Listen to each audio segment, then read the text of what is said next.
Hi, and welcome to Creepy Crime Story, where the darkest truths aren't imagined. They're real. The last thing anyone heard from Bonnie Woodward was nothing. No call, no text. Just a truck left behind, door cracked open, and a silence that would haunt Alton, Illinois for years. In small towns, people vanish for a reason. And this time, someone made damn sure she stayed gone. June 25th, 2010. It was a quiet Friday afternoon in Madison County. Temperatures hovered in the mid-80s. Shift changes were rolling at the Eunice Smith home, a local long-term care facility known more for birthday celebrations than background checks. Bonnie Woodward, 47, had just clocked out. Staff remembered she smiled politely, didn't linger, and walked straight to her Dodge Dakota. What happened next remains one of the most elusive sequences in any Central Illinois missing person case of the last 2 decades. By 6 p.m., Bonnie hadn't shown up at home. By 7 p.m., she wasn't answering her phone. At 9:42 p.m., her longtime boyfriend called 911. She was reported missing under standard protocol. Adult, no known mental illness, no signs of foul play. Yet, officers dispatched to the last known location, the facility parking lot. The Dodge was still there. Keys gone. Driver's window partially rolled down. The truck was unlocked. Her work badge still on the seat. No purse, no phone, no note, and no sign of struggle. It would take less than 24 hours for the local PD to elevate the case beyond a typical missing person file. Something didn't align. Co-workers confirmed Bonnie was reliable, routine-driven. She never left mid-shift. She never missed calls from her daughter, and crucially, she had cashed a paycheck that morning but hadn't withdrawn a cent. Nothing touched, nothing spent. They started digging. Bonnie's circle was small. She lived with her boyfriend and had an ongoing tension with his teenage daughter, a 17-year-old named Heather. 2 weeks before Bonnie vanished, Heather had reportedly left the house and moved in with a family friend. That man, someone Bonnie barely knew, would later come under silent scrutiny. At the time, he was just a concerned adult helping a troubled teen. But files later revealed he was a registered gun owner with a prior misdemeanor and an unlisted surveillance system on his property. His name, Roger Carroll. Back then, he wasn't a suspect. He wasn't even interviewed formally. Detectives reviewed the area around the Eunice Smith parking lot. No surveillance cams pointed toward her car. No traffic cams caught her leaving. The only usable detail came from a pharmacy delivery driver who recalled seeing a white male around his 50s standing outside a red pickup near Bonnie's vehicle around 4:45 p.m. No license plate, no clear ID. But it was the first and only eyewitness placing a stranger near the scene. A forensic team processed the Dodge that Monday. One latent fingerprint was pulled from the passenger side door handle. It didn't match Bonnie, her boyfriend, or her known associates. It was entered into AFIS. No hits. Not at the time. With no suspect, no weapon, no body, and no eyewitness tied directly to her disappearance, the case stalled. Officially, she remained a missing person. But internally, investigators were already treating it as a likely homicide. The lack of movement on Bonnie's credit cards, phone pings, or health insurance use were major red flags. By July 10th, her case was quietly reclassified as suspicious circumstances, presumed foul play. Over the next 18 months, detectives re-interviewed every name Bonnie had texted or called within 48 hours of June 25th. The only oddity, a brief, unanswered call from Heather's prepaid phone to Bonnie's cell at 4:13 p.m., right as she left work. It was never returned. Cell tower data put Heather's device somewhere in the outskirts of Godfrey, a rural corridor 15 minutes from Alton. No record showed she was ever at the nursing home that day, but she never offered up her own timeline voluntarily. She also never called Bonnie again. Heather wasn't charged. She wasn't even brought in for formal questioning. She was, by all legal standards, just a minor navigating a fractured household. But one investigator logged it privately. Heather connects 2 variables: Bonnie's tension at home and the man no one's looking at. That man, Roger Carroll, had a clean criminal record. Lived on an isolated property surrounded by dense woods. Attended church every Sunday. known in the community for helping local youth. On paper, he didn't raise red flags. In real life, he rarely opened his doors to police. When detectives finally did knock in August 2010, under the pretense of a community wellness check, Carol was calm, cooperative, vague about timelines. Heather was still living with him at that point. She said she hadn't spoken to Bonnie in weeks. The visit yielded nothing actionable. No warrant, no suspicion, yet. By fall 2010, the case went cold. Bonnie Woodward's name faded from active bulletins. Her family, shattered but persistent, posted flyers, held vigils, maintained a Facebook page, but leads dried up. There was no media frenzy, no press pressure, just another woman gone missing in rural America, vanished in the shadow of a truck left parked too neatly. And behind the scenes, one detective wrote quietly in the margin of her case file, "The data aligns too cleanly. That's the problem." By mid-July 2010, 3 weeks after Bonnie Woodward vanished without a trace, detectives began mapping what they called the personal pressure points around her.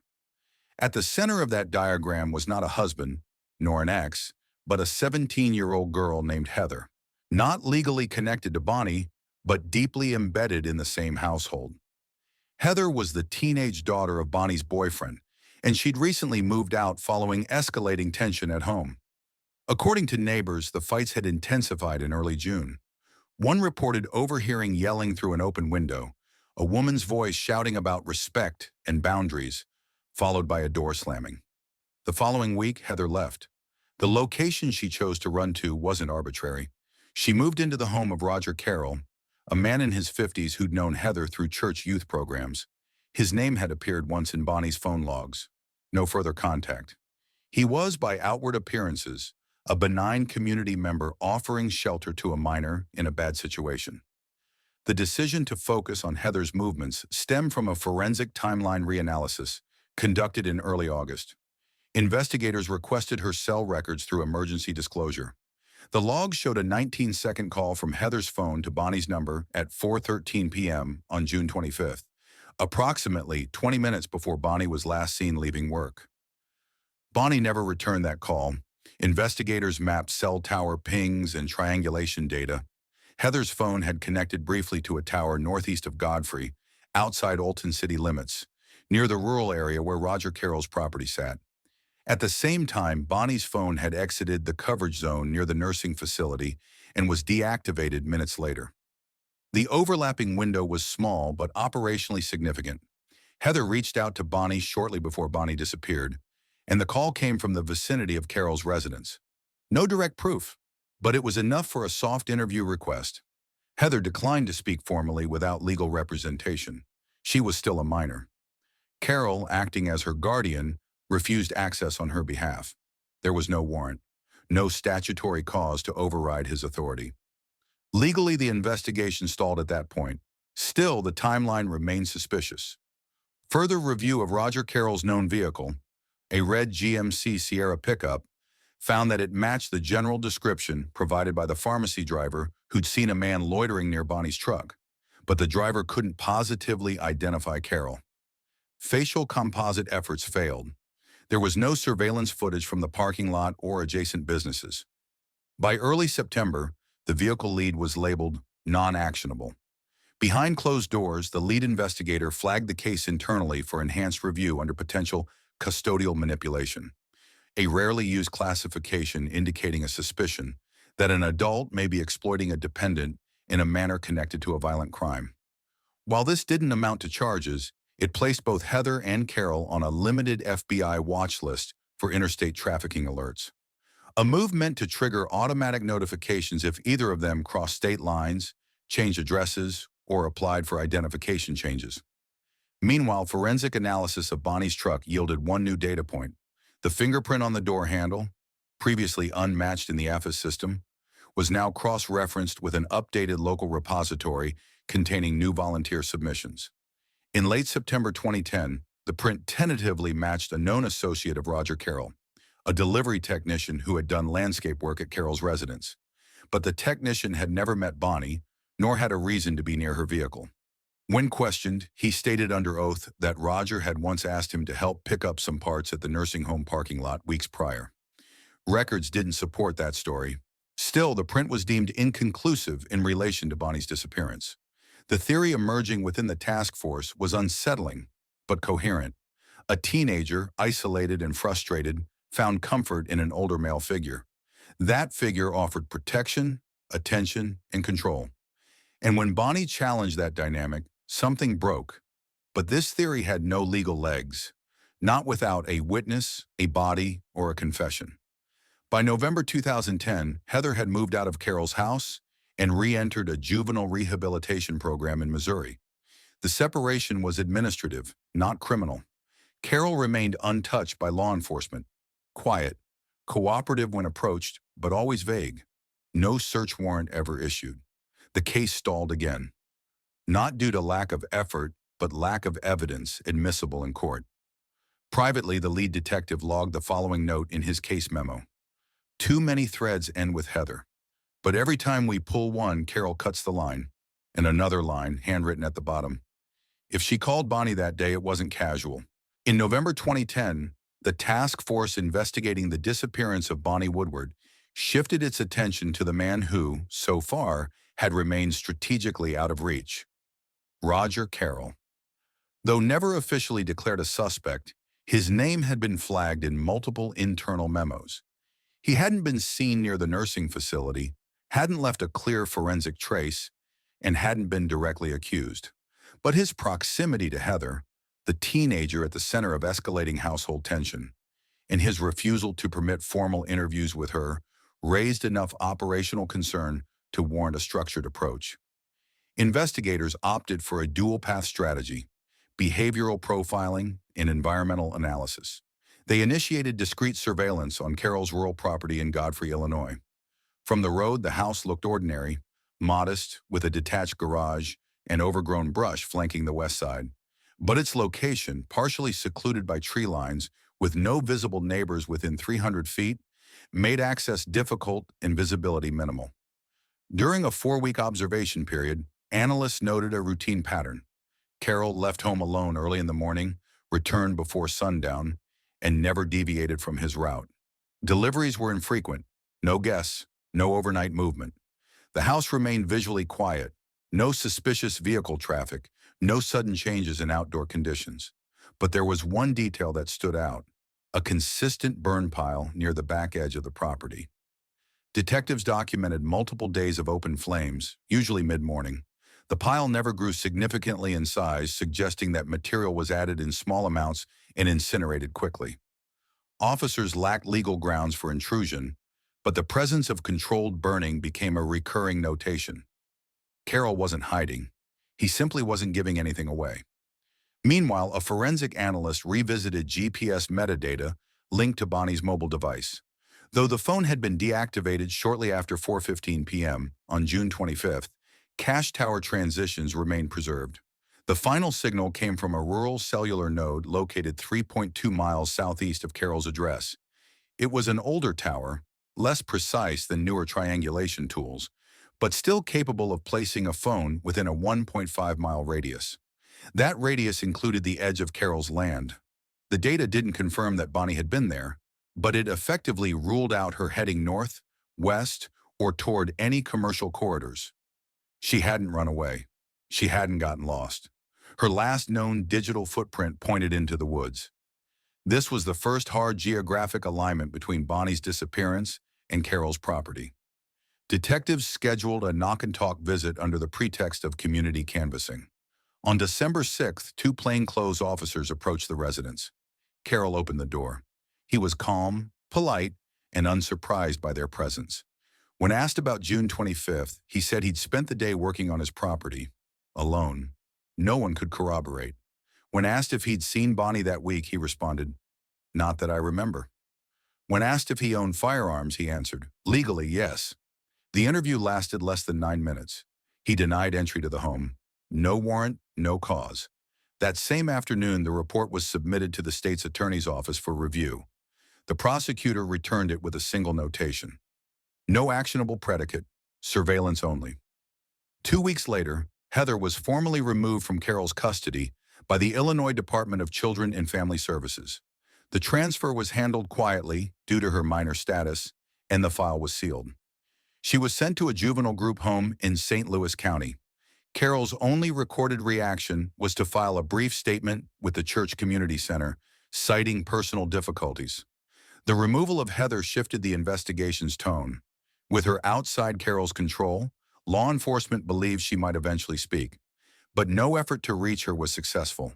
She remained non-cooperative, and by early 2011 she had cycled out of the system and into legal adulthood, beyond the department's purview. The case once again slowed to a crawl. By spring, internal pressure mounted. One detective submitted a supplemental recommendation to launch a behavioral forensics profile on Carol. The FBI's regional field office agreed to consult. The goal was to evaluate Carol's demeanor, routines, and past interactions through the lens of statistical offender behavior. Their conclusion was short.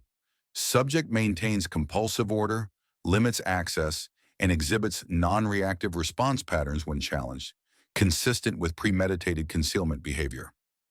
But behavioral indicators are not evidence, and without a body, a confession, or forensic confirmation, they weren't enough.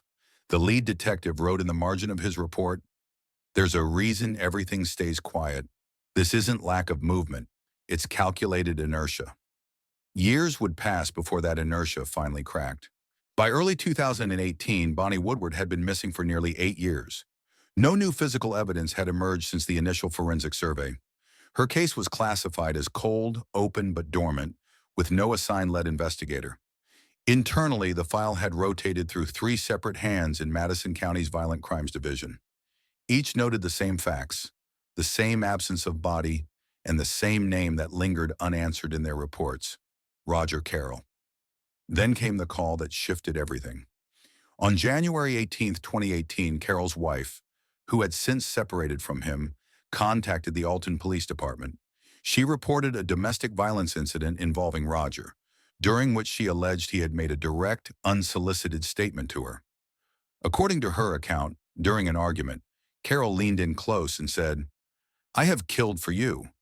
It wasn't metaphor. It wasn't speculative. It was delivered with weight. That sentence triggered the reopening of Bonnie Woodward's case. Her statement alone wasn't admissible as a confession. But under Illinois law, when a known person of interest in an open felony investigation makes a voluntary incriminating comment to a spouse, particularly during a separate criminal report, the statement can be reviewed under excited utterance and intent doctrine. Prosecutors flagged it. The cold case file was reassigned within 48 hours. From a procedural standpoint, this was the first credible movement in years. Carroll's home, which had never been searched under a warrant, became the primary focus again. But without a body, gun, or new physical evidence, a standard warrant could still be denied. What investigators needed was corroboration. They turned to the only possible source: Roger Carroll's adult son. Nathan Carroll had lived on the property with his father in 2010. He had been questioned informally in the early stages of the case, providing no information beyond general timelines. But by 2018, Nathan was 24, living independently and no longer under Carroll's authority. Detectives scheduled a voluntary interview. Nathan agreed to speak. What he said was not expected. He began by confirming that on the day Bonnie Woodward disappeared, he had been home. He remembered his father returning to the property in the late afternoon in his pickup. Bonnie was in the passenger seat. He said she didn't get out. The door never opened. He didn't hear them speak. Roughly 15 minutes later, Nathan claimed he heard multiple gunshots behind the house. Then silence. When he stepped outside, he saw his father dragging something across the backyard, something heavy, wrapped in a tarp. He froze. Carroll instructed him to go inside. Later that evening, his father instructed him to help build a fire. Not in the fireplace, in the yard. Over the next 3 days, Nathan claimed they burned that tarp and everything in it. He described the smell, the consistency of what remained, the length of time it took to reduce everything to ash. He said Carroll told him nothing, gave no name, no explanation, but the implication was clear. When asked why he hadn't spoken earlier, Nathan told officers, "Because it was my dad." The full interview was transcribed. A forensic anthropologist was consulted regarding the feasibility of body disposal by open burn in a private yard. The expert confirmed that while total disintegration was unlikely, high heat over extended time with accelerants could destroy most soft tissue and leave only fragmentary bone. The task force issued a targeted search warrant for Roger Carroll's property. On March 5, 2018, excavation began behind the residence where the burn pile had been documented in surveillance 8 years earlier. Soil was removed in layers. Sifting screens were applied to debris extracted from beneath the top layer of compacted ash. By late afternoon, investigators recovered 27 fragments consistent with human bone, most no longer than a fingernail. No full skeletal remains, just burnt fragments, calcined, porous, heat-blasted, enough to indicate a prolonged high-temperature event. DNA extraction was ordered. Recovery was slow, methodical. Carroll was brought in for questioning later that week. He refused to speak. The evidence, while limited in physical scope, now had context. There was a confession. There was a witness. There were human remains on the suspect's property, and there was motive, even if unspoken. Control, silence, consequence. Prosecutors deemed the case strong enough to file charges. Roger Carroll was arrested on April 12, 2018, for the first-degree murder of Bonnie Woodward. For the family, it meant only partial closure. There was no body to bury, no last phone call, no written confession. But for the first time since 2010, the silence was broken. Not by noise, but by the weight of truth finally spoken aloud. And for law enforcement, the break came not from surveillance or technology, but from a simple line said in anger. "I have killed for you." The bone fragments recovered from Roger Carroll's property were stored in sterile containers and transferred under chain of custody to the Illinois State Police Forensic Science Center.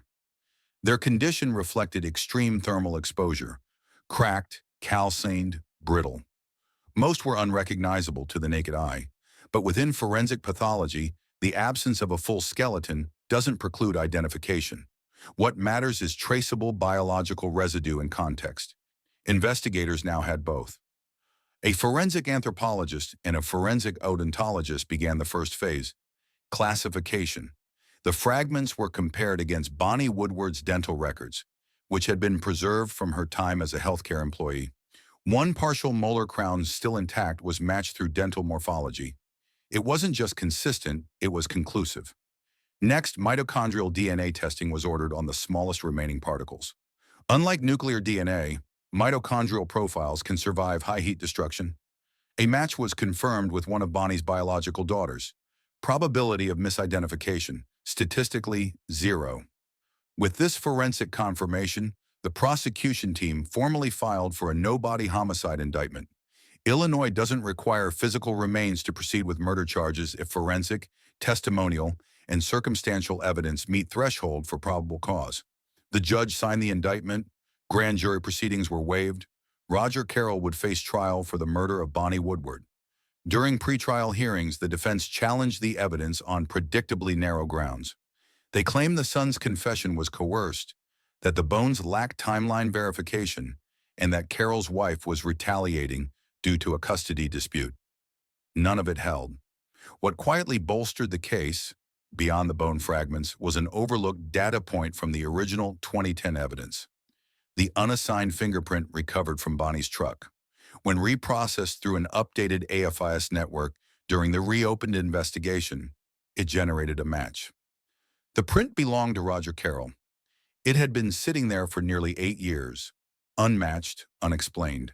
At the time, Carroll wasn't in the system. Now he was. And his fingerprint on Bonnie's truck door placed him in physical contact with her vehicle on or near the day she vanished. The defense couldn't argue accidental contact. There was no relationship, no shared space, and no reason he should have been anywhere near that car. The lead detective described it simply. "We always had the print. What we didn't have was the system to connect it until now." With the physical evidence stacked against him, remains confirmed, fingerprint matched, timeline corroborated, Carroll was offered a plea deal. He declined. He maintained his right to silence. The family of Bonnie Woodward attended every hearing. They didn't speak publicly, but every time Carroll entered the courtroom, they stood. There's something quietly devastating about prosecuting a murder without a body. It strips away ritual, burial, closure. What remains is only data, shards, tissue, timestamps, and testimony. And yet, for all its clinical nature, this kind of justice still matters. It confirms that someone was taken and that someone is accountable. In this case, the evidence didn't come all at once. It built silently. First a sentence, then a memory, then a fingerprint, then bone. The state of Illinois versus Roger Carroll began jury selection in February 2020, nearly a decade after Bonnie Woodward vanished from the Eunice Smith parking lot. The prosecution entered the courtroom with a case built not on the recovery of a full body, but on the accumulation of precise, corroborated evidence: bone fragments, cell tower data, fingerprints, and testimony under oath. It was a structure that left little room for alternative interpretation. Opening statements were clinical. Prosecutors outlined the timeline without theatrics. Bonnie Woodward left work on June 25, 2010. She never arrived home. Her truck was found abandoned. Her fingerprint-free belongings were missing. A call from a teenage girl to Bonnie's phone placed the last confirmed communication within miles of the defendant's residence. A son's confession, human remains, and a fingerprint that should never have been on her vehicle. The defense kept their argument narrow. They framed the son, Nathan, as unreliable and emotionally compromised. They painted the recovered fragments as nonspecific and leaned on the absence of eyewitnesses to the shooting or disposal. What they didn't attempt was to explain the fingerprint.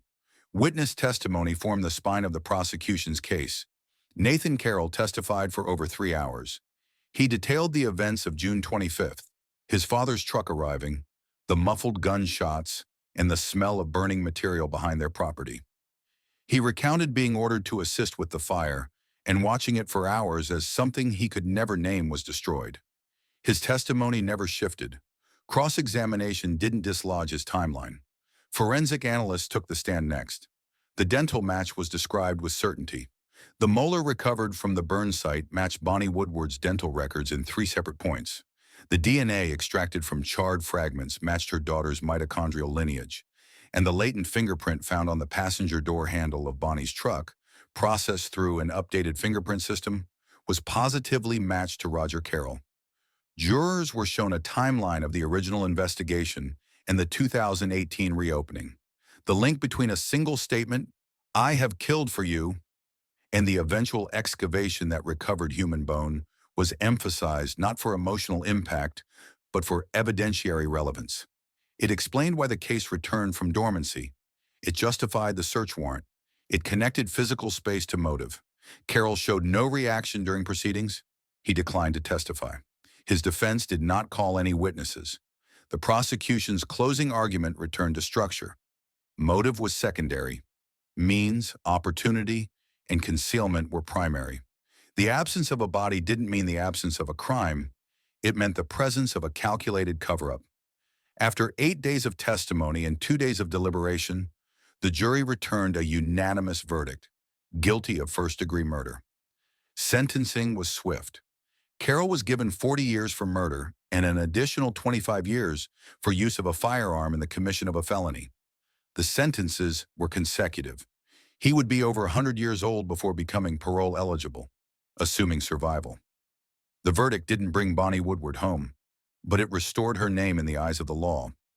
It recognized that absence is not consent, and silence is not exoneration. For her children, it closed a question that had haunted them for nearly a decade.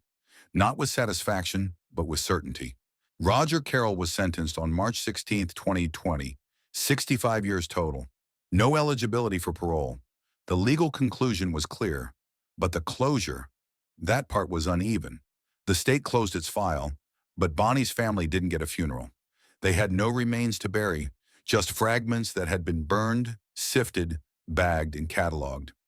The prosecution returned those remains to the family in a small container, roughly the size of a shoebox. The label read only, "Evidence Release, Human Material, Bone Fragments." No name. There was no headstone, no casket, just a private ceremony held months later, where what little they had was scattered into the Mississippi River, just outside Alton. Carroll never confessed. He never spoke during trial, and he remained silent after sentencing. No apology, no statement, no explanation. His court-appointed attorney filed an automatic appeal with the Illinois Court of Appeals, arguing evidentiary bias and flawed jury instruction. It was denied in early 2022. A second appeal, filed to the Illinois Supreme Court in 2024, was also rejected. At present, July 2025, Roger Carroll remains incarcerated at Pontiac Correctional Center. He is classified as high risk due to the nature of his offense and the lack of remorse documented by corrections staff. No family visits are recorded on file. As for Nathan Carroll, he entered witness protection under a non-disclosure identity agreement. He did not return to the Alton area. Records indicate he now lives under an alias in the Midwest, employed under state-supported relocation status. He's never spoken publicly. The lead detective who worked the case in its final years retired in 2021. Before stepping down, he gave a single interview to a local paper. His words were brief. No one gets away with murder. Sometimes they just get time. That's what the Bonnie Woodward case ultimately became. Not a story about brutality or spectacle, but about persistence. A case that sat dormant for nearly a decade, built itself back up one layer at a time, and ended with a guilty verdict not because of one dramatic breakthrough, but because the people left behind refused to let her be forgotten. The trial ended in 2020. The sentence was handed down. Roger Carroll, convicted of murdering Bonnie Woodward, was removed from the courtroom in silence. But outside the walls of Madison County's courthouse, the case kept echoing. Bonnie's disappearance had never made national headlines in 2010. She was an adult. There was no dramatic 911 call, no viral footage, and for years there were no answers. Just a name, a truck, a cold file, and a question mark. It wasn't until nearly a decade later, when a domestic violence complaint triggered a reopened investigation, that her story re-entered public consciousness. By 2021, coverage shifted, not because of spectacle, but because of precedent. Bonnie Woodward's case became a teaching tool across state law enforcement departments. Illinois prosecutors, along with the National District Attorneys Association, cited it as a model for prosecuting no-body homicides. What made it exceptional wasn't the evidence. It was how the evidence was interpreted. The case didn't rely on confession or surveillance or blood-stained scenes. It was built from residual truths, a call placed at the wrong time, a son's buried memory, a print on a door handle, fragments buried beneath ash. Departments in Missouri, Indiana, and Wisconsin began to reevaluate older missing persons cases using the Woodward framework, especially where a known suspect existed, but where lack of a body had once prevented movement. In at least 3 instances between 2021 and 2024, cold cases involving adult women saw renewed action. Citing Woodward v. Carroll as foundational to their probable cause structure, Bonnie's case was also included in multiple forensic science seminars, most notably at the University of Illinois College of Law and the FBI Law Enforcement Bulletin's 2022 Symposium on Latent Pattern Prosecution. The lesson wasn't about brutality, it was about patience. It showed that silence and the absence of confession aren't proof of innocence, and that when systems fail to close a case quickly, they shouldn't abandon it altogether. The town of Alton, meanwhile, held its own reckoning. After the verdict, a community panel formed to audit how missing adult reports were triaged locally. One outcome was a reform in the local police response protocol for non-criminal disappearances, especially involving adult women. The policy now requires a second-tier review within 48 hours, even if no foul play is initially suspected. Bonnie's name is on that policy, literally. It's called the Woodward Addendum. Her workplace, the Eunice Smith home, installed a memorial plaque near the staff entrance in late 2021. It reads simply, "In memory of Bonnie Woodward, reliable, caring, missed every day she didn't return." No one who worked that shift in June 2010 has forgotten her. Her children, all adults now, rarely speak publicly. But in 2023, one of her daughters gave a short statement during a local documentary taping. "I don't think we'll ever understand why he did it, but we do know she mattered, and that's what justice reminded us of." The family never received a full set of remains. The fragments returned to them, bone, ash, dental shards, were buried privately without a gravestone. By their request, the location was never disclosed to the public. Roger Carroll has not spoken. Since sentencing, he has filed 2 handwritten motions for post-conviction relief. Both have been denied. As of July 2025, he remains in Pontiac Correctional Center, confined under maximum restrictions. He has no recorded visitors, no active appeals, and no indication of remorse. But even without his voice, the record speaks. This case was never about spectacle. There were no dramatic reveals, no media-fueled outrage. What carried it forward was work, quiet, incremental, often thankless. It was a cold case that didn't stay cold because the people left behind refused to stop asking hard questions. They pressed against silence, against the discomfort of uncertainty, and against the bureaucratic gravity that tells you to let go when nothing happens. And in that persistence, a system responded. Not fast, not flawlessly, but eventually it did. Not every case ends this way. Thousands of missing persons files remain unsolved in the United States, many with names that aren't remembered outside their immediate families. Bonnie's name nearly joined them, but because of a small chain of action, a sentence spoken in anger, a son who finally came forward, a forensic team that refused to dismiss what was burned, her case reached court, reached verdict, reached truth. No justice can restore what was taken, but sometimes it can at least confirm that something was taken, and that matters. In towns like Alton, murder doesn't just affect a family, it cuts into the fabric of a whole community. What we remember and how we respond says as much about who we are as any crime ever could. Looking back on this case, I realized something that I hope stays with anyone watching. Justice isn't always loud or swift, but it is possible.